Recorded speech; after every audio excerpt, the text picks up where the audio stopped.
Hi, I'm Rebecca Ryan. I'm a shamanic witch and my practice is here in Melbourne, Victoria. So what I'm going to do today is show you how to make a spell. We're going to look at just the base ingredients, so we have only 3 ingredients today. I'll show you why you put them together, how you put them together, and then how to burn a spell. And from here you can make any spell that you'd like. So we start first of all with a mortar and a pestle. So mortar and pestle, we have the base of the spell starting already in there. As you can see from the red around the bottom of the mortar, we build always the spell on what the last spell was. So you always make your spell on the back of the last spell that you made, regardless of what the signature was of the last spell. What that means is every time that you make a spell, every time that you sit in front of this, it carries all of the energies of everything that you've made before. So it just increases in beauty and in strength.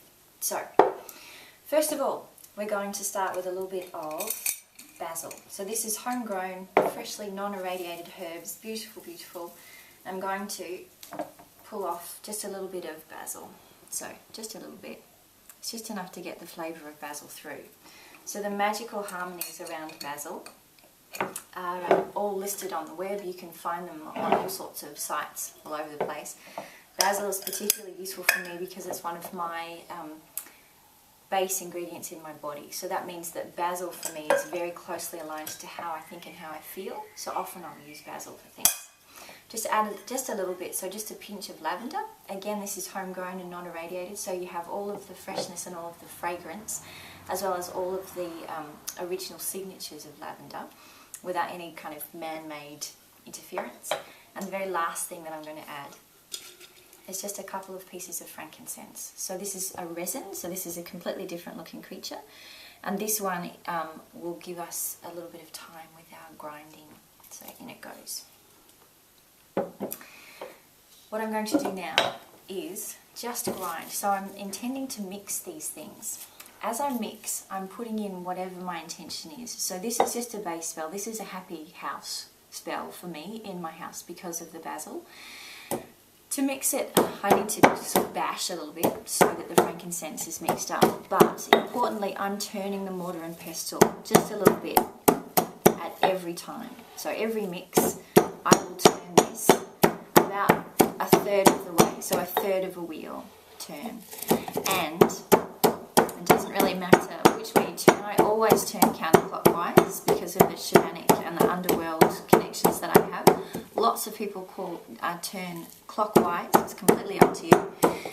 You will know how much mixing to do and how much time and effort to put into each spell based on what your outcome is and how you feel.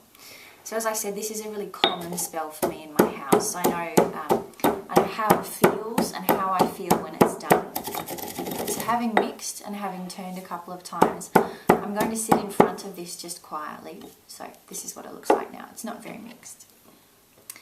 I'm going to sit in front of this quietly and I'm going to send in a blessing. And this blessing I would normally do silently, but for our sake, I'll put a blessing in it that says, heavens above and earth beneath, take these ingredients now and blend them, mix them and bind them for the health of my house, my family and my home. Thank you, it's done, it's done, it's done.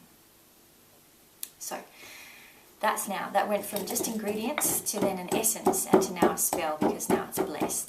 If I wanted to, I could invoke one of the gods, so I could invoke a household god, or I could invoke a high god like Apollo or Vishnu or anyone I wanted, or a low god, so that might be an old Egyptian god.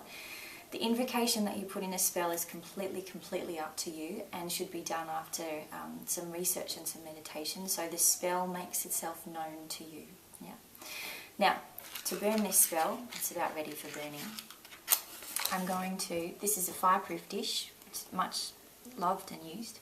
I'm going to light this little piece of charcoal. Charcoal lights by sparkling. So you can see it just starting to sparkle down the bottom and it gets very hot very quickly. So I'm going to put that down and it will sparkle, sparkle, sparkle. Again, all ingredients are burnt on the ingredients before. So you can see the smoke rising and the sparkle going across the surface.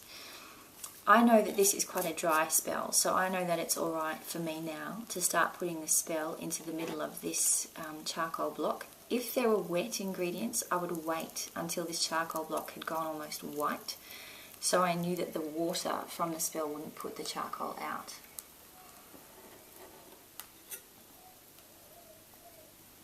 And the last thing that I'd recommend in the storage of this spell is to put a piece of metal in. So that might be, sometimes I use a paper clip, sometimes I use a pin, sometimes I use a hair clip, anything metal which will hold the resonance of the spell. So if this spell is going to be stored, it will always be stored with a piece of metal in it.